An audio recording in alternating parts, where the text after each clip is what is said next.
Hello everybody, so this is a screencast for Learning 3GS blog. In this screencast I'm gonna present how to do a minigame in 3D with HTML5. And this is a flying spaceship. Let's look more about what is this. First, that's a minigame that's called Flying Spaceship, as I just said. This is completely inside the browser. For the 3D, we're gonna use 3JS, and for the audio, we're gonna go use Web Audio API.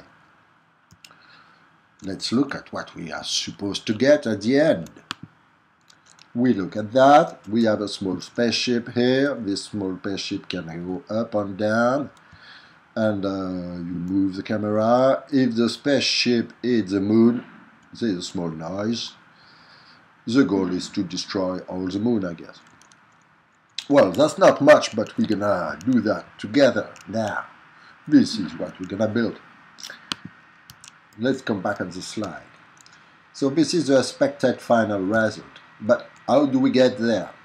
We go there by following some steps. First, we're gonna generate the 3GS boilerplate. Then we're gonna import the spaceships. Then make it move via keyboard. Then planet and stars. Then collision, then sun. Yes, there's a lot of steps.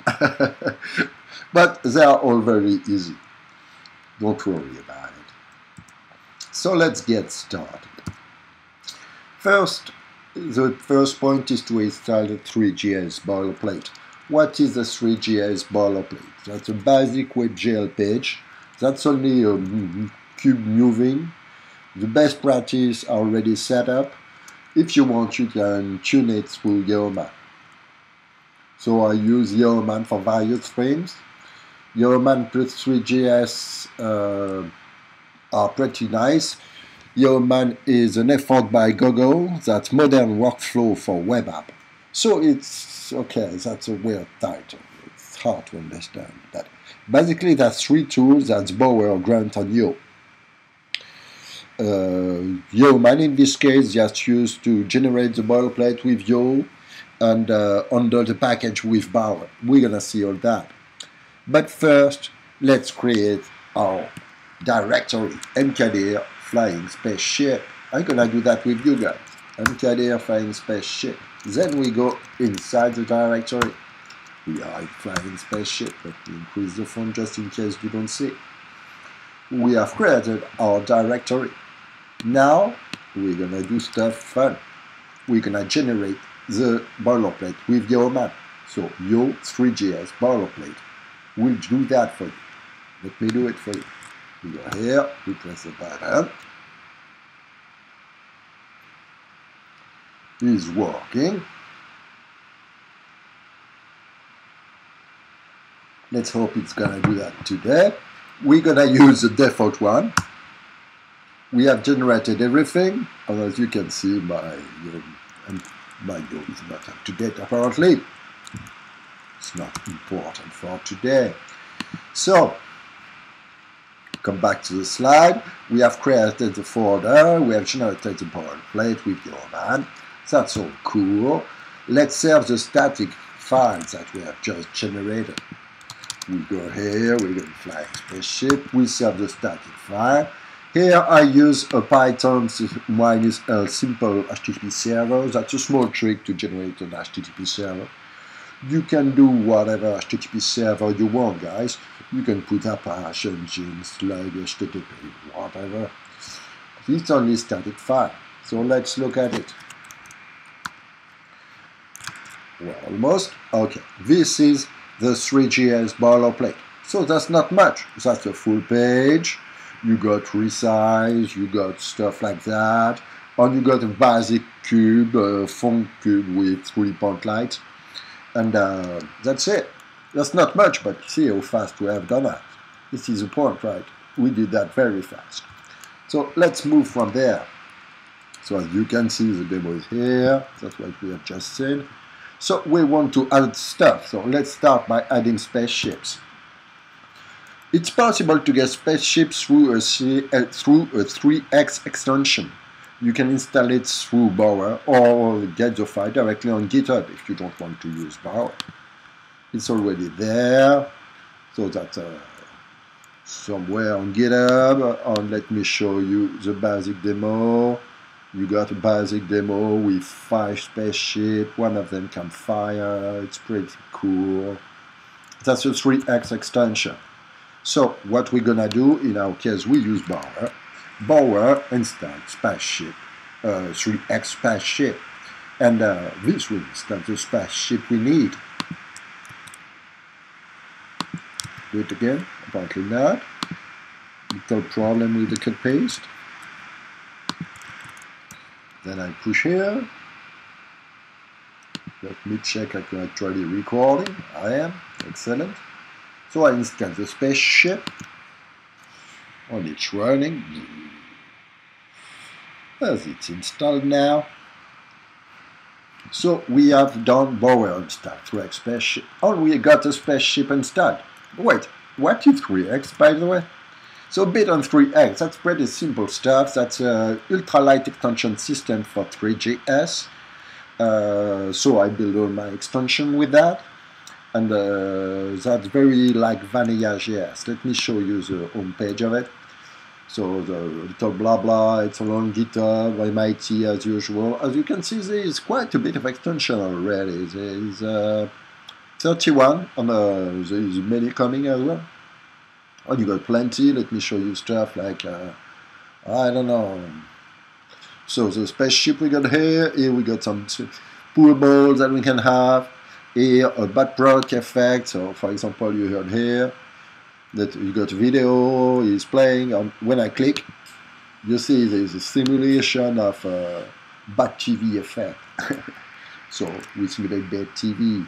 This is where there's a realistic physics, for example, with Canon.js. You can see some domino falling around.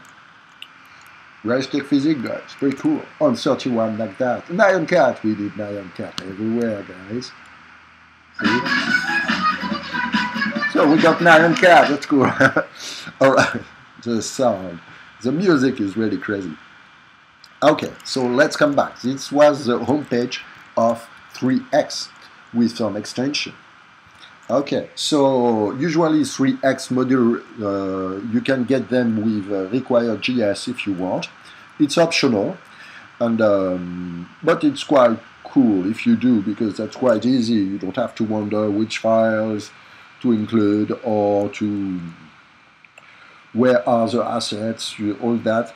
Require.js part in the package .require.js.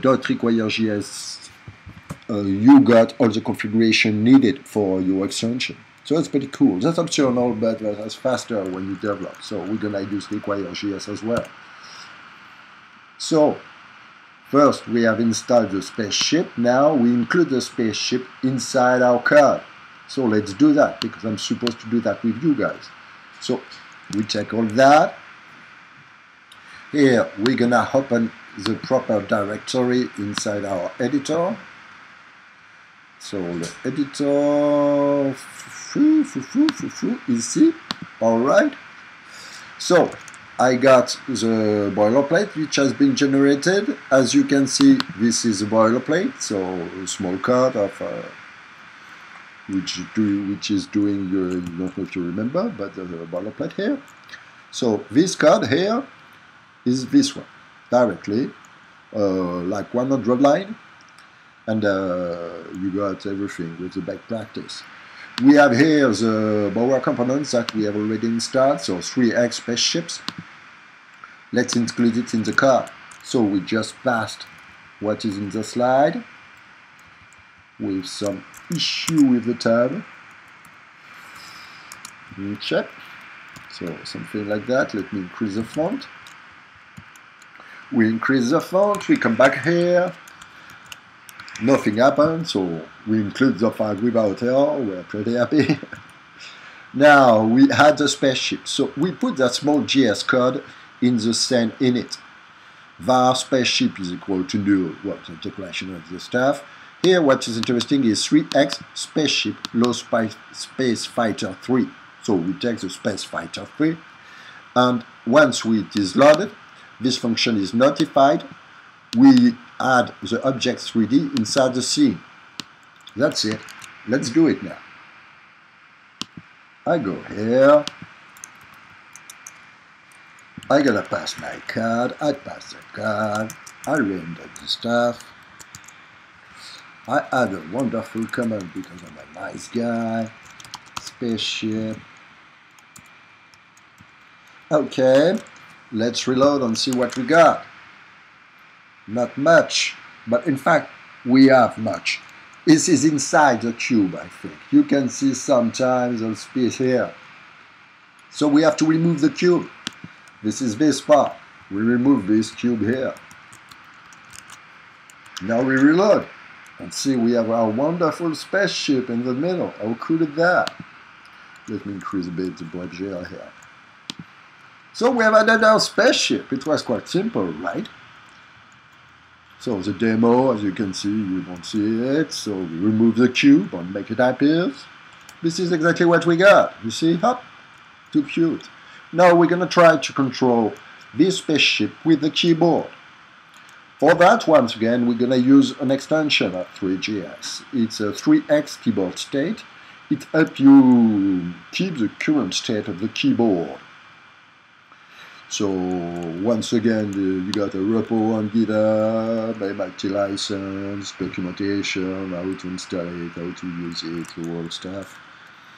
Even a blog post explaining it on the Learning 3.js blog. Well, this blog. And some blog with support of Bower require.js again. So, first, we're going to try to set the basic usage to give you an idea on how to use it. So var keyboard, new 3x keyboard state. With this line, you just declare the stuff. And after that, if you want to test a key, for example, keyboard press Shift plus H, gonna be true if Shift plus H is actually pressed. Combination of the two. Well, that's it for this one. Let's include it. Install it with Bower. So as usual, Bower install 3x keyboard state. Enter. It's installing. It's installed. Let's check. We go in Bower component. It contains two components at the moment. 3x keyboard state and 3x spaceship. So let's go to see the next step that we have to do. We have to include it with require.js. So we check the stuff to require. We go here. We add it in the stuff to require. So Bower component, let me highlight that. Bower component 3x keyboard state package require. This is include. This is gonna include the whole package require for you. Okay, so now what you got that we have the code, we have installed the code, we have included the code in your page. Now what we're gonna do with this keyboard? First, the algorithm. We add a function in the rendering loop, then we're gonna monitor the keyboard state in this rendering loop, and then move the spaceship accordingly. Pretty simple, right? If you press up, the spaceship go up. If you press down, the spaceship go down. Not that bad, right? And after, sorry. So the pitfall is the spaceship is loaded asynchronously. So we have to take care of this, and we have to be sure that our speed, the speed of your spaceship, is independent of of the frame per second. My bad. Why do we want that? Is suppose you have the fast computer and you go at 60 frames per second, and you got pretty good gameplay. You're happy with the speed, but suddenly you got a very slow computer and you got 15 frames per second. You don't want your spaceship to go 4 times slower. You want to go at the same speed as the same guy doing that at 60, right? So we have to handle that to have the speed independent of the frame per second. This is the code we're going to get. So first, recreate the keyboard. After that, we add a function in the rendering loop. We do that with this stuff. On render push function delta now. This part is interesting because you handle the asynchronous loading of the spaceship. If the spaceship is not yet there, so equal to nil, then return now. You cannot control the spaceship when it is not loaded. So go away, somewhere else. Okay, after that we set the speed. This is going to be 1 per second. After that, if press down, so if you press arrow down, the spaceship position Y is decreased by the speed multiplied by the delta. So the delta, what is this famous delta now here? Delta is the number of seconds you get between 2 frames, the number of seconds you get between 2 frames. Usually that's like 0.16 seconds, which is 60 frames per second. So if you do speed multiplied by delta, when you do that, you will be moving at speed per second. That's it. End of the pseudo-physics that we have implemented. Extremely simple stuff. So we copy this code in our wonderful code that we put here. Bypass. I increase a bit the tab. I do separation, and I do the wonderful command, which is going to be keyboard. Okay, I'll give up on the tab, I don't care. Okay, so let's test. I load, I go up, so you have to trust me, down, up, down. So the spaceship is actually moving. We are controlling the spaceship with the keyboard. We have already done that, it's pretty cool. Let's go on. So we have seen the stuff. That's pretty cool, but what's going to happen around this spaceship? We need to put some planet now. So for the planet, as usual, we use 3x planet. That's a content model of 3x. It's available in 3x planet on GitHub as usual. So you see documentation. You can build quite a bit of planet here, even a star field. Let me show you the kind of demo that you can do with this extension. For example, that's a small demo I did, very simple. We get the star field in the back, we get the Earth. As you can see, there's some normal map, you can see a good mountain on the Earth, you can see clouds, you can see the moon, very, very, very close to the Earth, because I want good wave when I go surfing. Good wave when I go surfing. I like to do that. Okay, so this is one of the demos that you can do. There is another one which is quite interesting. This is a select demo.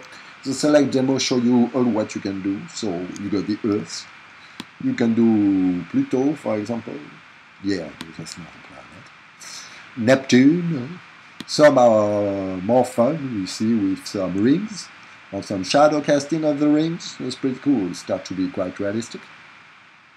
You can get the moon that we like, and that's pretty cool for now. That's enough. So that was 3x planet. There is a blog post as well explaining it. How to build the Earth in webgl, so I explain the whole process to do it. You can go there. So once again, we're gonna use Bower on Require.js in order to boost up our inclusion, but all that is optional. You can not use it if you don't want to. So we have seen this wonderful demonstration, the Earth demo with the Earth, the clouds. Oh yes, there is a small shader around. Not sure that you can see that, but there is a shader all around the planet. When it is far, you see the atmosphere. It's light of glowing blue around. That's it. It's pretty cool. I like it. Just shadow casting, everything. Okay, it was the Earth demo. You can, all that come from something called Planet Pixel Emporium, where the guy explained how to render a planet and provide free texture, stuff like that. So thanks to him. Thanks to Planet Pixel Emporium. Okay, so let's install it. Bower installs 3x Planet. Not too hard. We go here. Apparently I missed again this. The past. Let me do it. Yes, I do. Pretty exciting. After that, this is in Bower 3x Planet as usual. We include that in the JavaScript. So we have this line. Pretty simple stuff. We include, whoops, almost. We include Bower component, 3x planet package requires GS. So now we got the planet. Well, it doesn't do much, right? But he's trying. At least he's not doing any error when he's trying to include them. So it's pretty cool. Now let's add the moon. So we put this card. Spaceship here on the, I don't know, let's put the moon below all that. We put the moon. We passed. We have included the GS, and suddenly we got the moon on the spaceship inside the moon. Alright, so we got the spaceship inside the moon, a bit of a crow at it. Now we need to move the spaceship away. So we take this card, which gonna rotate the spaceship on Y a bit. So it's no more facing us, it's facing the moon. And we're gonna put that bit to the left. That's position X -1. So we do that. Up, up. Here we go. I go here. I reload. Pretty cool. We got the spaceship on the left. Excellent. Now we have to make the moon move. So the first thing is to have an initial position, right? We're gonna build a function called reset moon, which gonna set the Y, the X on the Y of the moon. The Z will stay to be 0. So, the spaceship, the moon. Let me put the moon. So we put this wonderful color here to set the initial position of the moon. Excellent. People are talking to me. Hello. So the moon. Let me just kill the stuff this way. It won't happen again. Excellent. So we go here. The moon is no more there because it is far. You see, very far there. And this is the initial position. We put that right on the right, very far on the right, and it's gonna come to us. You remember the demonstration? Let me come back a bit on the slide. The demo is here. So you are here. The moon is from far on the right, is coming to us. Okay, this is the demo. Okay, let's come back. The spaceship, blah blah blah blah blah blah blah. We control the keyboard. We are doing great, guys. We are doing great. So we have make the moon move. We have the moon there on the right, but it's not moving. So let's make it move. To make it move, we're gonna use this small function, which is gonna be there. We add that in the rendering loop. This way, it's gonna be updated periodically. So what do we do here? We add a function in the render loop. After that, we decrease at every frame. So this function is gonna be called at every time you render your scene. Every time you render your scene, you're going to change the position on X. And if X is -3, we reset the position of the moon. So what is this algorithm doing? It's pretty simple. You decrease the position in X, so you go towards the left. And after that, if you are too much towards the left, you come back at the initial position. The initial position that we have set here.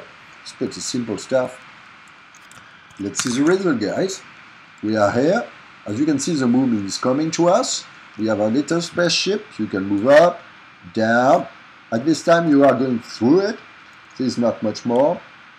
So the moon is moving, my spaceship is moving, but no interaction between the two. Well, before doing any interaction, we are going to have some shininess. We're going to have the stars. That's part of 3x planet, so nothing is needed. We're going to use an environmental sphere for that. So this environmental, oh yeah, I got problem, man, saying that. Let me show you what it is. So this big sphere. So this big sphere. Sorry for jungling on the slide, guys. Okay. So this is the star that you see in the back. This is a very large sphere on which we put a texture. It is as simple as that. I should not do that. I won't do it again, promise. Okay, so we are back on the environment sphere. So the environment sphere is a large sphere. We are at its center. So this is a star. This is a big sphere all around our spaceship, and we are at the center of it. We see the inside of it, and we put a texture on it. This texture is like this one. So very simple stuff, just dots all around the texture. And this looks pretty good. This looks like a very fast star. It looks convincing enough for such a small work, right? All that, the texture is part of 3x spaceships. So how do we do that? First, we include the geometry. So this is a big sphere, right? So we're gonna do that. So where do I put this? I'm gonna put this just there. And here I call a wonderful command, which is star field. I do that. Here I pass the code. I got the geometry. So geometry is the sphere geometry.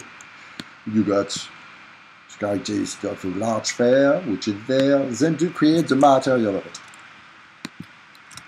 So we have your wonderful material. The material is going to be how your object reacts to the light. The geometry is more the shape of your object. The material is how you react to the light, how you see it. Okay, indentation are real broken then. Okay, so we have that. We have geometry, the material. What do we need after that? We need to start a mesh, to have a mesh of this. So we create the mesh. The mesh is a symbol of the geometry, the material. We create a star sphere, and we add that to the scene. Let's see what we got. No, this is the last result. We want this one. This is not too convincing, guys. I don't see anything. Oh, because apparently I'm wrong. Ah, yeah. The URL is actually wrong. Tick, good, right. Much better. So, we are here. You come with the star field in the back. It's moving. This is the current state of our game. We can move up and down, but there is still something bad, right? See, you go through. There is no collision. We need to have collision, guys. So let's have collision. That's a bit of gameplay. So what the gameplay, pseudo gameplay in our game is to destroy the moon. On the mean to do that is to go through the moon to destroy it. Okay, that's not too realistic, I admit. You have to go through all the planet to destroy it with your spaceship. That's a bit suicidal, but hey, that's a game. Not too serious. So, the algorithm, in order to detect the collision, what we're gonna do? We're gonna do something quite simple, based on a circle or sphere. If the distance between the spaceship and the moon is below 3, we say there is a collision. It collides if the distance between the two is inferior to 3. If there is a contact, you reset the position of the moon. There is some pitfall. First, once again, the model is loaded asynchronously, the model of the spaceship.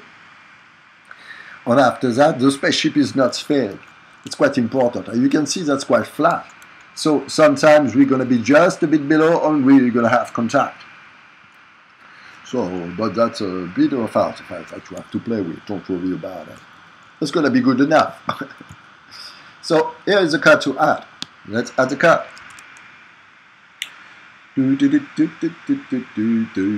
Alors, we are here. We're going to have the keyboard, the moon. We go here. After that, we go separation. Here we do collision. We passed our stuff. Up, we have passed the stuff. What this guy is doing. So we add a function to the under loop. If the spaceship is not yet loaded, return immediately.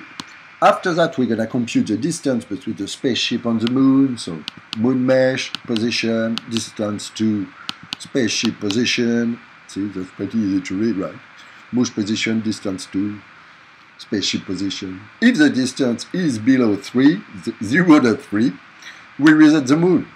Not too complex, right? Let's see how it works. We reload the game in order to have a last version. We go in, poof, see, it disappears. I go up, it goes through, no sweat. After that, I go directly in it. Suspense is terrible. Contact, and I reset the moon. So the moon is back there, far on the right. See, up. So this code is working. Excellent. We have seen the result. It's pretty cool, but that's not a lot of noise. I know in space there is no noise, but still, come on guys. We want to have some noise.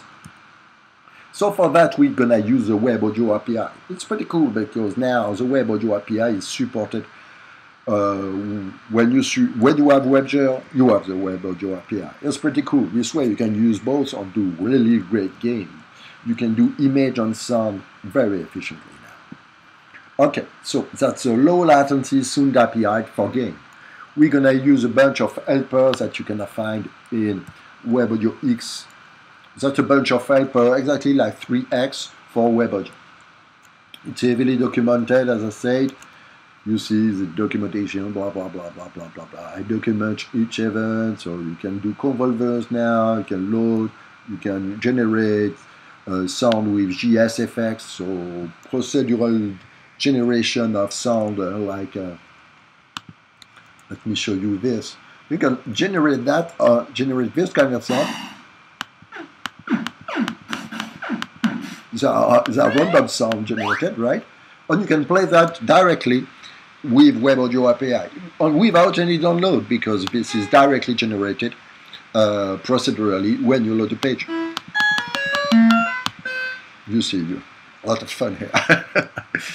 So many stuff like that, line out. There is some slide as well, HTML5 rocks provide, this is a website done by Google, which provide a lot of information about WebAudio API. All that is written all in there. Yes. Okay, so this was the WebAudio API. And we're going to take some sound from free sound. So that's a bunch of sounds which are provided with free licenses. So you can put that in your game with very small licenses, like public domain, just have to put the name of the guy. Okay, so let's come back to what we were doing. Video game. First, we install the library. We go here, Power, install WebAudio X.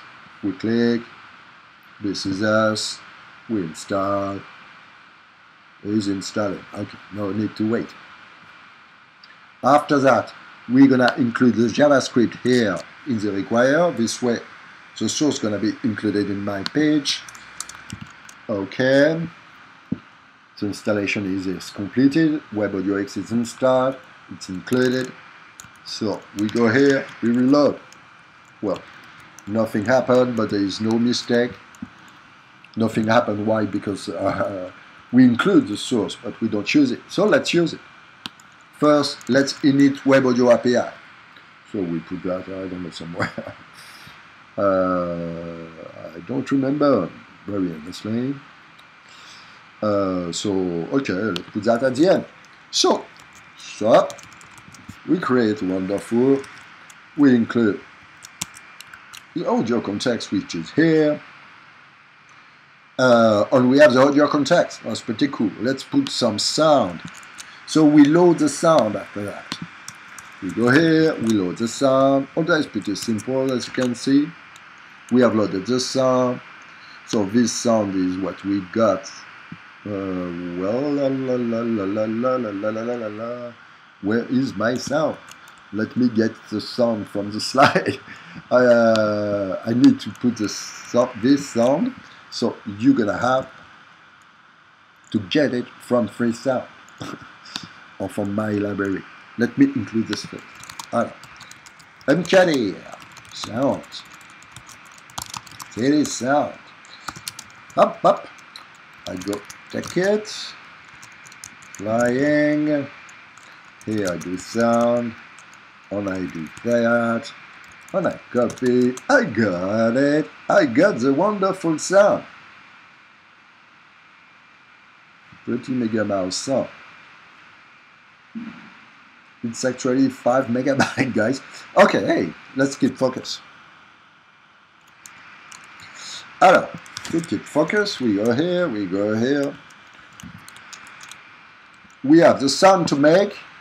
Right now, the library, not the library, the audio, web audio API, let me focus. Web audio API is initialized. After that, here, we load the sound. We have done 2 important steps. Now, the function to play. We check the function to play. Oops. We go here, take the function to play. So that's pretty simple once again. Function, play explosion sound. If the sound buffer is not yet loaded, return now. If the sound buffer is actually loaded, we're gonna create a sound in Web Audio API. So there's good stuff about the documentation of Web Audio API. I advise you to learn it. It seems a bit weird at the beginning, but that's so efficient. On the Web Audio X help you quite a bit on the hard stuff like the localization. You can easily do with Web Audio X something called the localization of the sound. So you move an object in 3D and the source, the object is the source itself of the sound. So if the object is on your left, you're going to hear that on your left. On your right, you're going to hear that on your right. If it's behind you, blah, blah, blah. You got it. It's pretty nice. That's a very nice aspect when you do 3D like that. So we have a play audio explosion sound. So now we go on. On what we got here is not here to put, is we have to play the sound when the distance between the two is estimated as contact. So we go back in here, if distance is below .3, we reset the mood and play the explosion. Let's do it again. Time warp again. So we go here, the moon is coming. You hear? That's a wonderful sound. Our demonstration is able to play sound, guys. It's pretty nice. Let's do it again.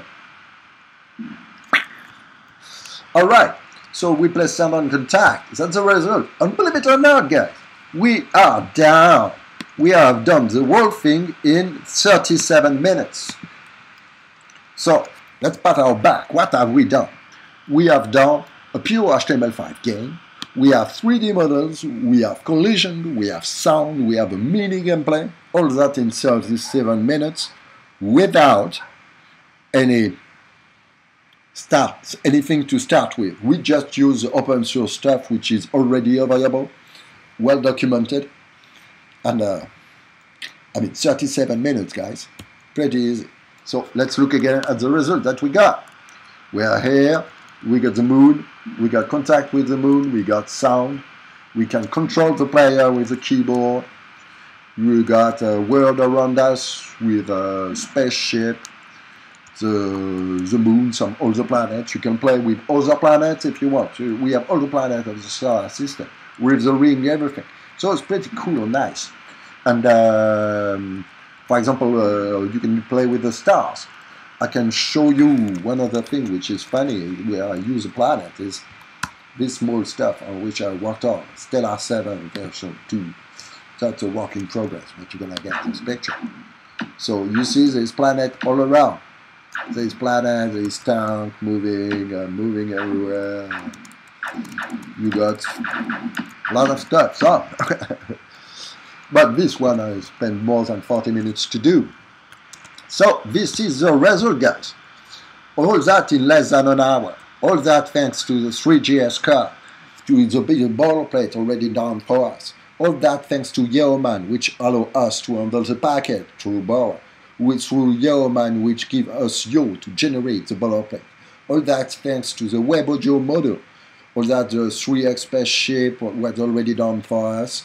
what else? The 3x keyboard state was already done for us. WebAudioX is already done for us. All that is pretty cool. A lot of stuff is already done for us. We already have the tools. We just have to assemble them in order to make the game. The last part, the final miles. The funniest one, guys. Have fun. So, my name is Jerome Etienne, and this is the end of this screencast.